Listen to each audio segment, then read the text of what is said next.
달이라고 그렇게 이야기합니다. 왜 5월을 가정의 달이라고 말할까? 이유는 간단한 것 같아요. 5월 5일 날 어린이날이 있고 5월 8일 날 또 어버이날이 있고, 제가 어제 강은이한테 그랬어요. 어버이날 선물 있냐? 아빠 바로 앞에 있대요. 자기가 선물이라는 거예요. 왜 네가 선물이라 생각하느냐 했더니 아빠는 나를 좋아하니까 선물이다 이렇게 하더라고요. 15일 날은 또 스승의 날이 있습니다. 그래서 이렇게 생각해보면 5월은 이 연세 드신 부모님들이나 어린이들한테는 굉장히 좋은 날인데 30대나 40대 젊은 부부들에게는 굉장히 힘들고 괴롭고 경제적으로 힘든 달이 바로 5월달이 아닌가 그런 생각을 갖습니다. 하지만 그래도 또 이렇게 아이들에게 자녀들에게 베풀 수 있고 또 하나님 또 이렇게 부모님에게 드릴 수 있다는 것이 얼마나 하나님께 감사하는 일입니까? 그래서 감사하는 마음으로 드리고 베푸시기를 바랍니다. 자, 이제 가정의 달 5월을 맞이하면서 저는 이번 한 달 동안 우리 성도들과 함께 가정에 관련된 말씀을 저희가 함께 나누기 원합니다. 성경을 통해서 우리가 한번 가정의 의미, 또 자녀의 의미, 또 부부의 의미를 우리가 성경을 통해서 한번 저희들이 살펴보면서 우리가 성경적인 가정을 세워나가기 위해서, 또 성경적인 또 자녀들을 또 세워나가기 위해서, 그리고 성경적인 그런 부부의 관계를 어떻게 세워나갈 것인가에 대해서 올 한 달 동안 우리가 하나님 말씀으로 함께 나누기를 원합니다. 자, 오늘 첫 번째 시간으로 오늘은 설교의 제목을 숙제를 잘하고 계십니까? 숙제를 잘하고 있습니까? 라는 말씀을 함께 나누기 원합니다. 여러분, 숙제 하면은 무엇이 가장 먼저 떠오릅니까? 학교. 그죠, 학교. 숙제하면 재미있는 추억들이 참 많을 것 같아요. 숙제 내주면은 숙제 안 하고 실컷 놀다가 저녁에 해야지 하다가 결국은 잠을 자버리죠. 그리고 그 다음날 학교 가서 다른 친구와 한 숙제를 베끼죠. 베껴가지고 그렇게 내기도 합니다. 근데 참 숙제라는 게 그래요. 이 안 하면요, 놀면서도 항상 그 마음에 부담이 있어요. 해야 된다라고 하는 그런 부담이 있어요. 그럼에도 불구하고 결론적으로 말하면 안 한다는 거죠. 안 하고 결국 그 다음날 학교 가서 하든지. 또 선생님이 숙제 검사하면 참 숙제 검사하는 시간이 저도 보면 참 싫었어요. 숙제 검사는. 선생님 일일이 다 숙제 검사하잖아요. 그래서 잘하는 애들은 빨간색 연필로 동그라미를 막 동글동글 찬다고. 근데 더 잘하는 애들은 별표까지 막 그려준 거예요. 또 참 잘했어요 하고 도장 빵 찍어주기도 하고 그런 기억들이 있습니다. 저는 일단 부끄럽지만 저는 다 생각해보니까는 숙제를 별로 해본 적이 없는 것 같아요. 지금은 거의 숙제보다는 거의 이제 몸으로 때우는 일들을 좀 많이 했어요. 그래도 하나님의 은혜로 목회자가 됐잖아요. 자, 어쨌든 간에 숙제라고 하는 것이요, 그 양이 많든지 적든지 간에 참 우리에게 참 부담을 줍니다. 선생님이 학생의 어떤 학업 성장과 어떤 그 성장을 위해서 또 복습과 예습의 어떤 결과를 위해서 숙제라고 하는 것을 내주지만은 숙제를 받는 그 학생의 입장에서는 그 숙제라고 하는 것이 그 양이 많든지 적든지 간에 참 부담스러운 것은 사실입니다. 이것이 숙제죠. 좋은 것이지만 부담이 되는 것이 숙제입니다. 여러분, 이 자녀라는 것은, 자녀는 부모의 숙제입니다. 자녀는 하나님께 주신 축복이지만 동시에 또 부모로서 잘 풀어나가야 될 그러한 숙제와 같은 존재가 바로 자녀라는 사실입니다. 오늘 본문 3절에 보면 이렇게 말씀하고 있죠. 보라, 자식들은 여호와의 기업이요 태의 열매는 그의 상급이로다. 그렇게 말씀하고 있습니다. 여기에 중요한 단어가 나오죠. 바로 하나는 기업이라는 단어고 하나는 상급이라고 하는 단어입니다. 여기 기업이라고 하는 단어를 가장 현대적인 말로 숙제라고 하는 단어로 바꾸어서 번역한 학자가 있습니다. 굉장히 의미 있게 번역한 것 같아요. 자녀는 자녀는 부모의 숙제다. 아주 현대적인 의미로 굉장히 다가오는 내용이라고 생각됩니다. 번역을 저는 개인적으로 참 번역을 잘했다. 현대적인 의미로 번역을 참 잘했다라고 생각합니다. 여러분 그렇습니다. 자녀는 어떤 의미에서 숙제입니다. 참 어려운 숙제입니다. 생각 막 하는 만큼 기대하는 만큼 잘 풀리지 않는 그러한 참 어려운 숙제가 바로 자녀라고 생각이 되어집니다. 저도 결혼하기 전에 그 자녀에 관한 책들을 참 많이 읽었어요. 그 책도 많이 읽어서 그래 내가 이 책들 한번 내가 적용을 해봐야 되겠다. 자녀를 키우는데 적용해봐야겠다. 과학적으로 내가 우리 자녀를 키워야 되겠다라고 생각을 했는데 이 책하고 참 많이 틀려요. 키워보니까 책하고 참 많이 틀린 것을 느낍니다. 제가 참 결혼할 때 그랬어요. 결혼할 때도요, 그 함에다가 뭘 집어넣냐요. 사랑하면서 축복하면서라고 하는 그런 책을 제가 그 함에 넣었던 기억이 있어요. 집사람과 결혼해서 이제 함 보내면서 함에, 그래도 참 이 믿음이 좋았던 것 같아요. 네, 함 속에다가 69자 암송카드 하나 하고, 그 다음에 사랑하면서 축복하면서라고 하는 책 한 권 하고, 그 다음에 성경책하고 이렇게.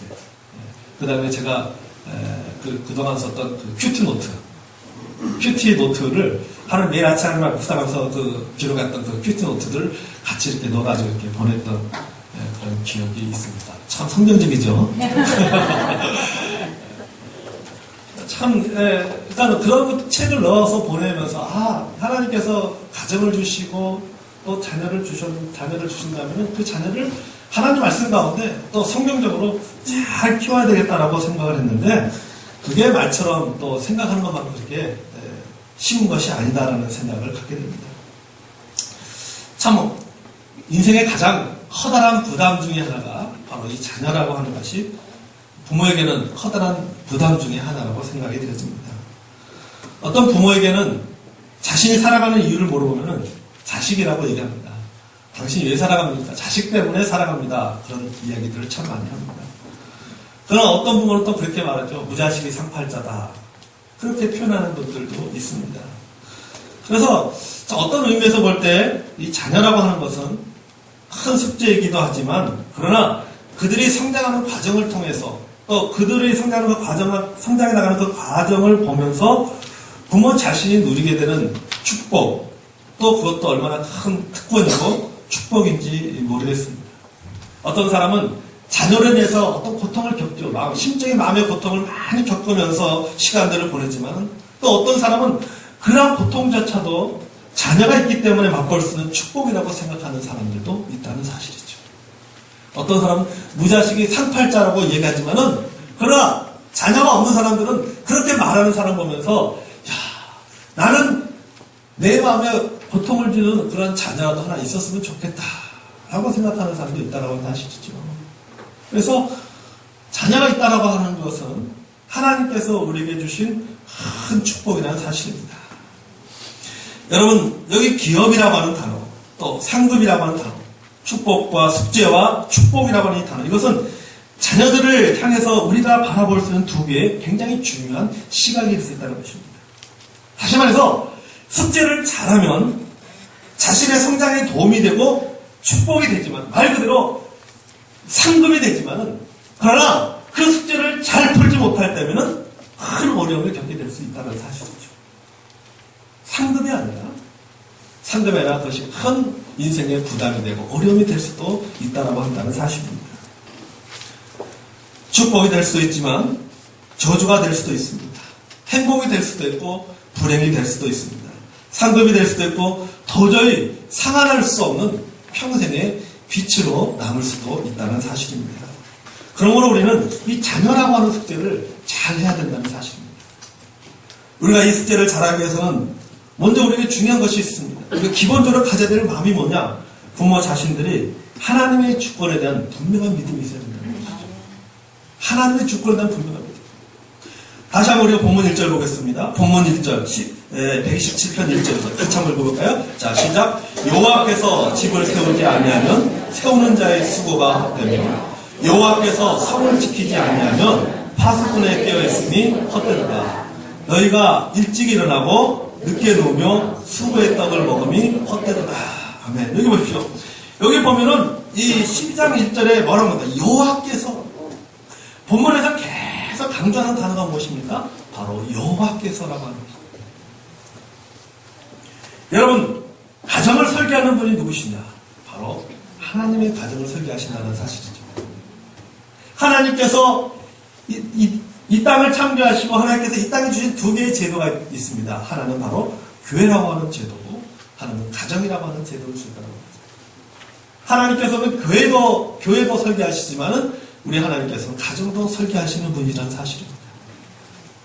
그래서 여러분, 부모의 영원한 숙제와 같은 그 자녀 인생을 설계하는 분도 누구시냐? 바로 하나님이시다는 사실이죠. 다시 말해서 우리 부모들의 마음속에는 자녀들을 바라볼 때 내 자녀를 키우고 내 자녀를 세우고 내 자녀의 미래를 주관하시고 내 자녀의 삶을 인도하시는 분은 누구시냐? 바로 하나님이다라고 하는 분명한 믿음 가운데 살아야 될 줄을 믿습니다. 옛말에 번데기에서 주름 잡지 말라고 했죠. 공자 앞에서 문자 쓰지 말라고 했습니다. 스티브 잡스 앞에서 애플을 사과라고 말하지 말라고 했습니다. 이건 제가 지금 말이에요. 우리 정승지사 앞에서 설계를 이야기하면 안 되겠죠. 근데 제가 설계를 좀 한번 아는 척을 좀 해보겠습니다. 여러분, 설계자가 건물을 설계할 때 그냥 설계하지 않습니다. 의도를 가지고 설계하죠. 어떤 의도를 가지고 이 건물을 설계하게 됩니다. 자, 이 건물의 용도가 무엇인가? 또 이것을 어떻게 앞으로 활용할 것인가를 머리에 염두에 두면서 건물을 설계하게 되죠. 그냥 막 설계하는 것이 아닙니다. 그런데 주인이 여기 내 땅이다. 내 건물 짓는 것이다. 하고 이 주인이 자기가 이거 내가 보니까 내 맘대로 짓겠다고 막 지어버리면 어떻게 됩니까? 이 건물을 다 지었다고 생각해 보십시오. 그 건물이 제대로 지어지겠습니까? 건물이 안전할까요? 비 한 번 오면 어떻습니까? 여기저기 새기 시작하는 것이죠. 그때부터 뭐 하는 거예요? 이제 보수공사 들어가는 거죠. 보수공사 들어가는 거예요. 여기 땜질, 전혀 생각하지 못했던 곳에서 비가 막 새는 거예요. 그러니까 여기 땜질하고 여기 땜질 다 됐다고 생각하는데 저기 또 비가 새는 거예요. 저기 땜질하고 평생 동안 뭐 하다 끝나는 거예요? 땜질하다 끝나는 거예요. 보수공사하다 끝나는 거예요. 보수공사하다 끝나는 거예요. 왜요? 설계자에게 맡기지 않았기 때문에. 설계자에게 맡기지 않고 자기가 설계해가지고 자기가 지으려고 했기 때문에 이게 바람이 불지 않거나 비가 오지 않거나 어떤 이때는 평상시에는 문제가 생기지 않지만은 비가 오니까 문제가 생기기 시작하는 거죠. 땜질은 땜질. 여러분 건물에 보세요. 건물 쫙 근간인데 그 땜질한 건물도 보십시오. 그거 얼마나 보기 흉합니까? 그걸 우리가 다른 심리학적으로 말하는 거예요. 그게 뭐예요? 상처예요, 상처. 상처가 되는 거예요, 상처. 그래서 그게 상처가 남는 거예요. 결국은 어떻게 될까? 결국은 무너지고 마는 것이에요. 오늘 본문에도 뭐라고 말합니다. 하나님께서 하시지 않고 하나님을 배제한 채 우리가 하는 모든 것이 다 뭐예요? 허사가 된다. 그렇게 말씀하고 있어요. 여기 보십시오. 2절에 너희가 일찍 일어나고 늦게 누우며 수고의 떡을 먹음이 헛되도다. 여러분, 부모들이 자녀들을 반듯하게 세우려고 얼마나 노력을 합니까? 얼마나 공부를 시킵니까? 저도 이렇게 이번에 얼마 전에 아이들 중간고사 했어요. 성은이 가은이 또 늦게까지 학교 갔다가 또 저녁에 늦게까지 학원 가서 공부하고 오는 거, 뭐 10시, 11시 오는 거 보면서 어떤 때 부모로서 그런 마음이 들어요. 꼭 저렇게 그거 시켜야 되나? 그런 마음이 들 때였어요. 참 안쓰러운 마음이 들 때였어요. 그럼 저희 집 바뀌었어요. 집사람 일찍 자요. 그리고 저는 애들 올 때까지 기다리고 있어, 앉아. 졸린데. 기다리고 있어요. 오는 거 보고 자요. 정말 안쓰럽죠. 어떤 때는 막 우리가 공부를 시키려고 하잖아요. 학원 보내고 과외시키고 또 다양한 경험을 제공해 주려고 합니다. 좋은 대학에 합격시키고 좋은 직장에 취직하게 하고 스펙을 키워주고 행복한 가정을 만들어주기 위해서 우리 부모들이 부모된 자로서 그런 마음을 가지고 굉장히 수고하고 애를 씁니다. 자녀들을 어떤 사회 여러 가지 악으로부터 보호하기 위해서 지켜줍니다. 잘못된 생각에 빠지지 않도록 지켜줍니다. 요새 해리포터 맘이라고 하는 말이 있죠. 해리포터 맘. 뭐예요? 자녀 주위에 빙빙 맴돌면서 자녀의 모든 필요를 다 일일이 채워주는 그런 그 엄마를 가리켜 해리포터 맘이라고 그렇게 표현하죠. 왜 그래? 왜 해리포터 맘이 왜 생기는 거예요? 자녀가 잘 되기를 바라는 마음을 가지고 있는 거죠. 모든 걸 다 자녀가 쏟아붓는 거죠.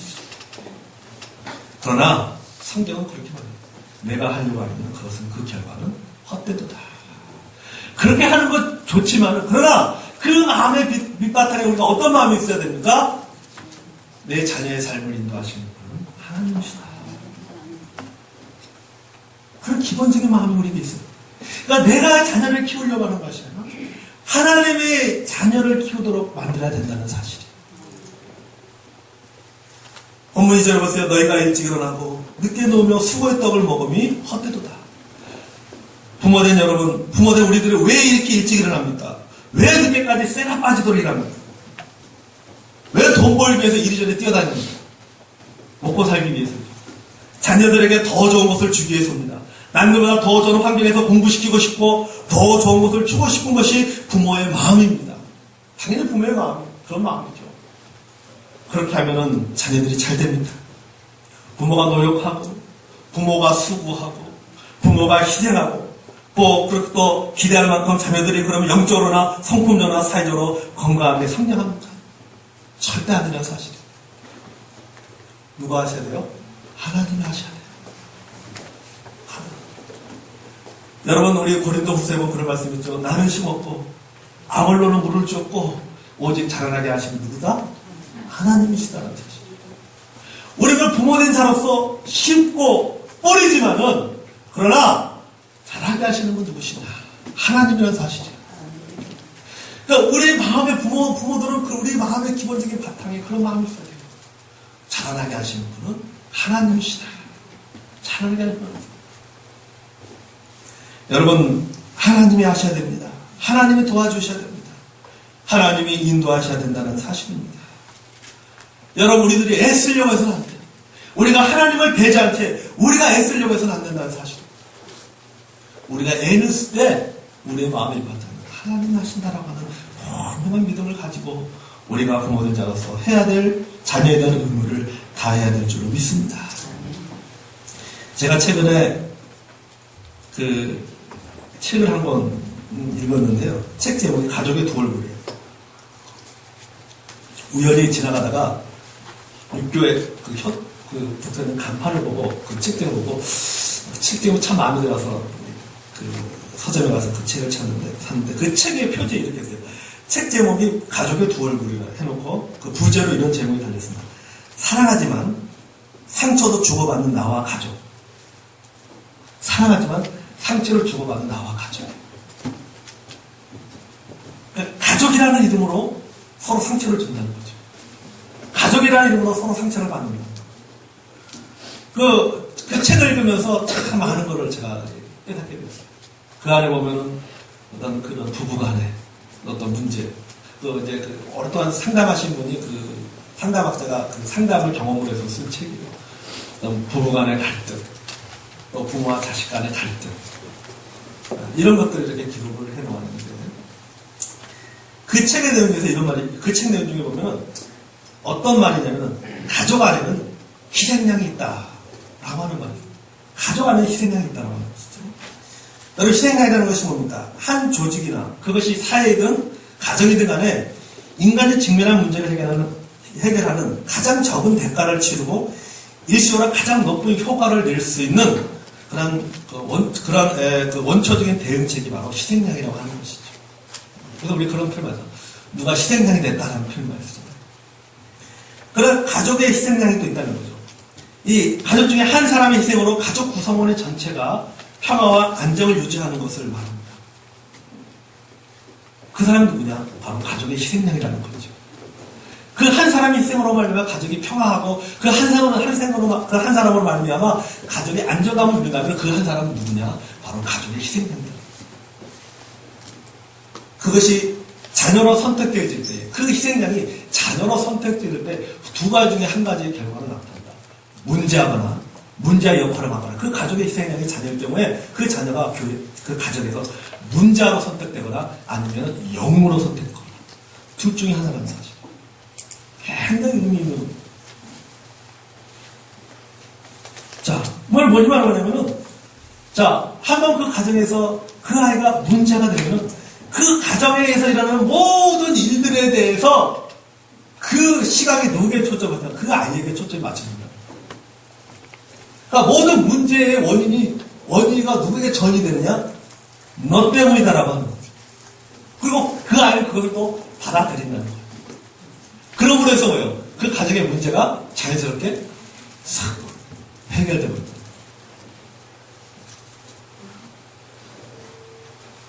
그것을 해서 그 아이로 해서 뭐 가족이 다시 결속하는 거예요. 문제로서 역할로 선택되게 됩니다. 또한 부모는 자녀에게 뭐예요? 또한 자녀에게 위임이라고 하는 역할을 주어서 가정의 영웅을 만들어 나간다는 사실이죠. 위임이라는 것이 뭡니까? 누군가를 대신해서 임무를 수행을 뜻하는 것이죠. 위임하는 것이죠. 다시 말해서 뭐냐면 자녀가 부모를 대신하여 부모의 어려운 바람을 풀어주는 역할을 수행한다는 거죠. 그래서 부모는 자녀를 신뢰하고 자녀는 부모에게 충성심을 보인다는 거예요. 부모는 자녀의 충성심을 이용해서 자신의 욕구를 충족하려는 경우가 있다는 사실이죠. 예를 들면은 우리가 어떤 부분에 있어서 그것이 공부든지 어떤 경제적인 부분이든지 그것에 어떤 한을 갖고 있는 부모는 그 자녀가 어떻게든지 이 사회에서 출세하도록 하려고 하고 또 어떤 좋은 그 학력을 갖기를 기대합니다. 그래서 우리가 흔히 하는 말이 뭐지? 공부해서 남주냐 말이지. 공부해서 말이지. 부모 죽어라고 공부하느냐 말이지. 너 죽어라고 공부하지. 좋은 대학 가면 내가 좋냐 너가 좋지 말이지. 이런 말을 하지만은 그러나 그 바닥의 밑바탕에는 부모의 욕망이 있다라고 하는 것이죠. 그 책에서 그 저자가 하는 말이죠. 그 밑바탕에는 부모의 욕망이 있다는 사실이죠. 영의 역할을 맡은 희생양은 부모가 이루지 못한 꿈을 대신 실현해주는 그런 부모로부터 사명을 위임받는 역할을 한다는 사실이죠. 그래서 그 책에서 말하는 그래서 무리수가 생겨나게 된다. 무리수가 생겨나게 된다. 이분이 여러 가지 그런 상담 사례를 가지고 이분이 이야기를 하는 거예요. 사회적으로 성공했다고 하는 여러 그 사람들을 개인적으로 상담하면서 그 가운데 사회적으로 성공했던 사람들, 흔히 말하는 영의 역할을 했던 사람들이 결국은 뭐냐면 그들이 하는 말이거든. 나는 내 인생을 살지 못했다라고 이야기를 하는 거죠. 나는 내 인생을 살지 못했다. 사회적으로 성공했을지 모르지만 나는 내 인생을 살지 못했다. 그러다 보니까 뭐가 생겨요? 무리수가 생긴다라고 하는 것입니다. 여러분, 세속적인 결혼관과 자녀 간에는 두 가지 특징이 있어요. 하나는 한탕주의와 물질주의입니다. 일명 신데렐라 신드롬, 온날 신드롬이라고 하는 것이 있어요. 뭐냐면 결혼을 통해서 자녀들의 결혼을 통해서 경제적이고 사회적인 신분의 급작스러운 상승을 기대한다는 거죠. 누가요? 부모가. 어떻게 하든 내 자녀를 좋은 집안에 결혼시키고 부잣집에 결혼시키고 좋은 집안에 결혼시켜서 그 아이도 잘 되지만은 동시에 자기 자신도 신분이 상승되기를 원하는 그런 마음. 이것이 바로 세속적인 결혼관의 한 가지 특징이라고 이해하고 있어요. 한탕. 그 밑바탕이 뭐냐? 한탕주의라고 하는 거예요. 또 하나는 자녀를 우상으로 만듭니다. 자녀가 인생의 소망입니다. 자녀가 인생의 의미입니다. 자녀가 더 이상의 자녀가 아니라 우상이 된다는 것이죠. 부모의 과도한 보호를 받으면서 소위 뭐예요? 마마보이가 되고 파파벌이 된다는 사실이죠. 그 심리학자들은 이렇게 얘기합니다. 우리가 흔히 말하는 엄친아를 얘기하는데 엄친아인데 심리학자들은 엄친아를 어떻게 표현하냐면은 엄친아는 마마보이의 업그레이드 버전이다라고 얘기합니다. 마마보이의 업그레이드 버전이다. 결국 뭡니까? 내가 키운다라고 하는 삐뚤어진 위대한 부성과 모성이 결국 자녀를 망치는 것이다. 여러분 성경도 분명히 말씀하고 있습니다. 뭐라고 할까? 너의 노력이 헛되도다. 너의 노력이 헛되도다. 뭐요? 하나님이 키우신 겁니다. 우리가 하나님 앞에 자녀를 맡게 된다. 부모 자신이 가정의 설계자이신 하나님의 절대 주권을 인정하고 자녀들도 그렇게 살 수 있도록 도와주어야 된다는 사실입니다. 그래야 자녀들이 행복하게 살 수가 있다는 사실입니다. 여러분, 시편 우리 128편 읽어볼까요? 127편, 우리 128편 한번 읽어보겠습니다. 여러분 보세요. 자, 127편과 128편은요, 대조를 이루고 있어요. 128편 같이 한번 읽어보겠습니다. 1절부터 시작. 여호와를 경외하며 그 길을 걷는 자마다 복이 있도다. 내가 내 손에 수고한 대로 먹을 것이다. 내가 복되고 형통하리로다. 내 집 안방에 있는 내 아내는 결실한 포도나무 같으며 내 식탁에 둘린 앉은 자식들은 어린 감람나무 같으리로다. 여호와를 경외하는 자는 이같이 복을 얻으리로다.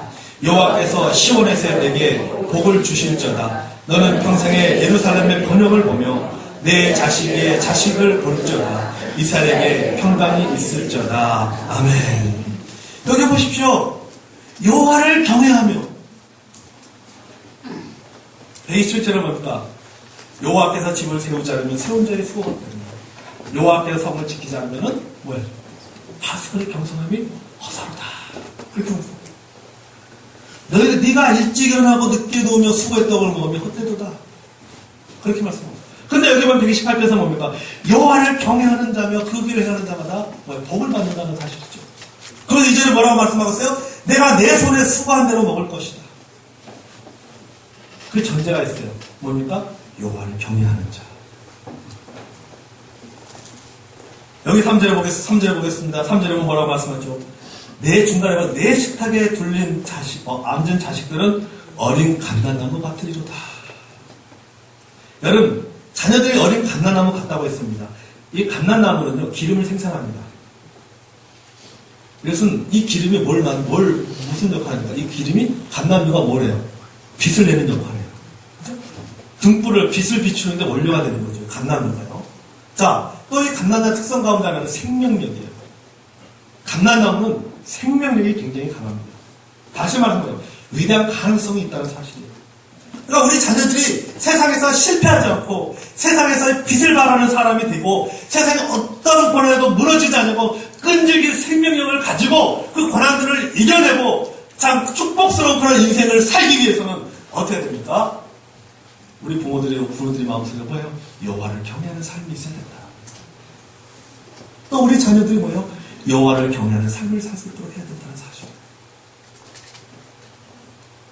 이것이 뭐가 되는 거예요? 부모의 상급이 되는 거예요. 부모의 자랑이 되는 거예요. 부모의 영광이 되는 거예요. 시편 110편 예를 말씀처럼 어떨까? 자식이 뭐예요? 기업이 되고 상급이 되죠. 그 비결 4절에 나옵니다. 뭐라고 말합니까? 118편 4절에 여호와를 경외하는 자는 이같이 복을 얻으리로다. 하나님을 경외하는 것입니다. 하나님의 인도하심에 따르는 것입니다. 내가 키우는 것이 아니라 하나님이 키우도록 해야 된다는 사실. 하버드대학교 그 대학원 교수인 김명하 교수가 저희에게 와서 여러분 이런 간증을 했던 걸 여러분 기억할 겁니다. 힘들고 어려울 때마다 그 아버지 김학수 목사님에게 이야기를 부탁을 하죠. 아버지 이런 힘든 일이 있습니다. 뭐 얘기하면 도와주세요. 뭐 얘기하면은 항상 아버지는 그렇게 얘기하잖아요. 너희 아버지한테 부탁해라. 그렇다 그러잖아요. 너희 아버지한테 부탁해라. 목사님도 그랬대요. 자기 아버지한테 부탁하면 아버지가 하는 말이 뭐냐면 너희 아버지한테 부탁해라. 그래서 그 말이 굉장히 섭섭했다고 어렸을 때 굉장히 그 말이 섭섭했는데 근데 너희 아버지께 부탁하라. 도대체 우리 아버지는 그러면은 내 눈앞에는 아버지가 또 다른 아버지가 있느냐. 너희 아버지가 부탁하라.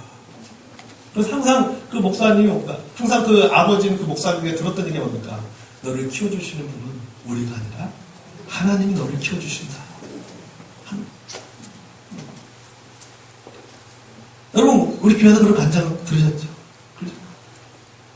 나를 키워주신 분은 우리 부모님 나를 키워주십니다. 하나님이 나를 키워주신다. 하나님. 그래서 그게 뭐 그잖아요. 내가 하버드대학교 출신이 아님에도 불구하고 하버드대학교 대학원의 교수로 있었던 것은 그것은 하나님께서 내 삶을 인도해 주셨다고 그래서 그 부분을 김영호 선생님께서 우리 목회자 자녀 수련회 때마다 장례부터 오기 시작해요. 휴가 내서 옵니다. 본인도 목회 자녀다 보니까요. 와가지고 작년에 하니까요, 안 가고 그 아이까지 데리고, 그 까는 아이까지 데리고, 그 목회자도 1박 2일을 같이 보내면서 밤새도록 상담해주고 이야기해주고 그 역할을 하고 제가 너무 고마워가지고 그 다음날 토마토 사가지고 그쪽 가니까 군지합장 토마토가 또 유명하다고 토마토 사가지고 드리고 그랬었는데 그러니까 늘 그런 마음이에요. 그런 마음들 하고 있어요. 김학성 목사님은 두 자녀들에게 뭘 가르쳐? 하나님을 경외하는 법을 가르쳤어요. 하나님 손에 맡겼어요. 그래서 첫째 딸이 그래서 큰 딸은 하버드대학교 교수가 되고 둘째 아들은 목회자가 되죠. 미국에서 목회하잖아요. 여러분 유대인들의 가장 중요한 여기는 성경 구조 어딘지 아십니까? 신명기 6장 4절에서 6절의 말씀입니다. 그들은 이 구절을 가리켜서 쇠마라고 합니다. 쇠마. 우리말로 번역하면 들으라 그런 뜻이에요. 신명기 읽어볼까요? 신명기 6장 4절에서 6절. 신명기 6장 4절.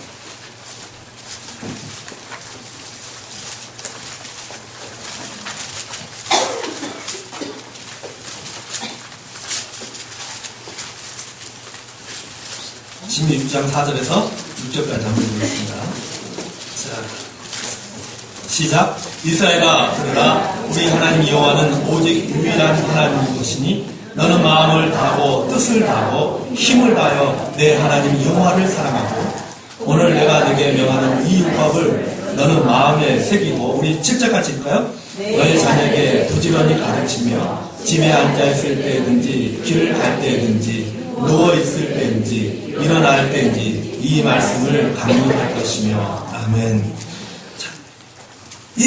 그 유대인들은요 자녀들에게 끊임없이 이 말씀을 가르칩니다. 그러니까 유대인 자녀들은 이 말씀을 늘 마음에 새기고 살아가요. 그러니까 부모가 이 말씀을 가르치고 그 자녀들 그 말씀을 늘 마음에 새기고 살아가는 거예요. 부모는 자녀들에게 이 말씀을 가르친다고 해서 하나님을 경외하며 살도록 가르친다는 사실이죠. 사랑하는 성도 여러분, 우리 부모 여러분, 우리가 살아가면서 경험하는 가장 커다란 인생의 허무가 있다면 무엇일까요? 그것은 내가 노력하고 내가 최선을 다하여 애를 썼지만 수고한 대가를 거두지 못할 때 그거 얼마나 허무합니까? 학생이 열심히 공부했는데 대학에 떨어졌어요. 열심히 땀을 흘려서 먹을 것 안 먹고 쓸 거 안 쓰고 돈을 많이 모았는데 한순간에 그 쌓아놨던 그 부와 성공이 한순간에 무너져버리고 날아가 버립니다. 평생 노력해서 쌓은 사회적 지위가 한순간에 무너져버립니다. 여러분 그때 우리는 뭘 느낍니까? 허무함을 느끼는 거죠. 내가 그렇게 노력했는데 우리 학생들 그러잖아요. 내가 그렇게 공부 열심히 했는데 성적 안 나오면 어떻습니까? 얼마나 허무합니까? 아이고 우리 부모님이 열심히 해가지고 말이지 열심히 사업을 이렇게 열심히 해서 돈을 많이 버는데 여러분 그게 한순간에 무너진다고 생각해 보십시오. 그거 얼마나 허무합니까? 본문을 그렇게 말씀하고 있죠. 그러나 본문으로 또 우리가 말씀하죠. 하나님을 경외하는 부모, 자녀의 인생과 미래를 하나님께 맡기는 부모는 복을 받는다. 복을 받는다. 저는 이 말씀에 가장 많이 다가오는 128편에 보면 이런 말씀이 있죠. 아까 128편 다시 돌아가면요. 여기 6절을 보세요. 128편 6절. 5절 6절 한번 읽어보겠습니다. 128편 5절 6절. 같이 한번 읽겠습니다. 시작. 여호와께서 시온에서 내게 복을 주실지어다. 너는 평생에 예루살렘에 번영을 보리라. 내 자식의 자식을 볼지어다. 이스라엘에 평강이 있을지어다. 아멘. 여기 보면 이스라엘에 평강이 있을지어다. 평강. 평강이 뭐예요? 샬롬. 평강을 누리게 된다. 하나님을 경외하는 부모, 하나님을 경외하는 자녀를 둔 사람은 뭘 누리게 되는 거예요? 평강을 누리게 되는 거예요. 마음의 평강. 샬롬을 누리게 된다는 거예요. 여러분, 자녀들 때문에 늘 불안하십니까? 자녀들만 바라보면 그의 미래가 염려되고 걱정이 되어지고 말이죠. 저는 인생 제대로 살 수 있을까? 저 딸내미 어떻게, 내 새끼 어떻게 앞으로 이 험한 세상 어떻게 제대로 살 수 있을까? 그 자녀 바라보면은 염려가 되고 걱정이 되고 늘 염려되고 그 아이가 20살 되든 30살이 되든 40살 가정을 이루었던 50대가 되고 60대가 되도 늘 부모가 그 자녀를 바라보면서 늘 염려되고 걱정되고 뭔가 항상 불안한 마음이 든다라고 하면 여러분 그거 얼마나 허무합니까? 그렇게 키웠는데 그렇게 애써서 키웠는데 여러분 아니면은 자녀를 통해서 하나님 주신 평강을 누리고 싶습니까? 자녀를 볼 때마다 염려가 걱정되는 것이 아니라 그 자녀를 볼 때마다 내가 하나님 앞에 감사하게 되고 내 마음속에 하나님 주신 그 샬롬 그 평강을 어떻게 하면 누릴 수 있습니까? 여러분 하나님을 경외하시기 바랍니다. 하나님을 경외합니다. 하나님을 경외하는 자녀로 키우시기 바랍니다. 가정의 설계자이시고 자녀의 미래를 인도하시며 책임져 주시는 하나님께 모든 것을 맡기시기 바랍니다. 자녀들의 그러한 믿음의 성장을 위해서 기도하는 부모님이 되시기 바랍니다. 자녀는 기업입니다. 자녀는 부모의 숙제입니다. 숙제는 잘해야 됩니다. 이 자녀라는 숙제는 교정이 불가합니다. 여러분 우리들이 학교 다닐 때 했던 숙제는 문제가 답이 틀리면 지워서 다시 쓰면 돼요. 지워버리고 다시 쓰면 돼요. 그러나 자녀라고 하는 숙제는요 다시 쓸 수가 없어요. 다시 쓸 수가 없어요. 지울 수가 없어요. 그러니까 어떻게 합니까? 덧입히는 거예요. 그 위에 덧입히는 거예요. 여러분 보세요. 우리 볼펜을 이렇게 쓰면 볼펜은 지우개 지워도 안 젖습니다. 그러니까 그 위에 뭘 얻어요? 붙이잖아요. 흰 거 뭡니까? 네? 예, 우리 지금 생각나요. 붙이잖아요. 그럼 얼마나 지저분해요. 그 노트가 굉장히 지저분해요. 그 위에 쓸 수는 있지만 그런 생각. 노트가 지저분해요. 아까 말했죠? 검을 그 위에 가면요 보수할 수 있어요. 쓰면서 다시 그 금방 부분만 쫙 바를 수 있어요. 그 안전합니다. 그건 어떻습니까? 보기 흉해요. 뭐요? 상처가 남는 거예요. 그게 상처가 됩니다. 그래서 여러분 한 번 할 때 자녀의 숙제는 한 번 할 때 잘해야 된다는 사실이에요. 여러분 자녀는 여러분의 상품, 자녀가 여러분의 상금이 되시기 바랍니다. 자녀가 여러분의 샬롬이 되시기 바랍니다. 자녀가 여러분의 복이 되기를 바랍니다. 자녀가 감람나무가 되시기 바랍니다. 그렇게 되기 위해서는요 부모님 우리가 잘해야 된다는 사실. 사양속담, 민어속담이 있습니다. 자녀들은 부모 앞에서 배우지 않는다고 했어요. 자녀들은 부모 뒷모습에서 배운다고 했어요. 얼마 전에 중간고사 끝내가 제가 성훈이한테 그랬어요. 성훈아 시험 잘 봤네요. 그랬더니 하는 말이 아빠 보는 시험마다 항상 잘 볼 수 있습니까? 그래서 제가 그랬어요. 아빠는 항상 잘 봤다. 그래서 전교 1등 했으니까 전교 1등 했다. 그냥 전혀 안 믿는 눈치. 전혀 안 믿는 눈치. 그렇죠 여러분? 어때요? 자녀는 부모를 보게 되어 있습니다. 부모의 뒷모습을 통해서 배우는 거예요. 부모의 뒷모습을 통해서. 우리가 먼저 하나님의 절대 조건을 인정해야 됩니다. 부모된 우리들이 하나님을 경외하는 삶을 살아야 돼요.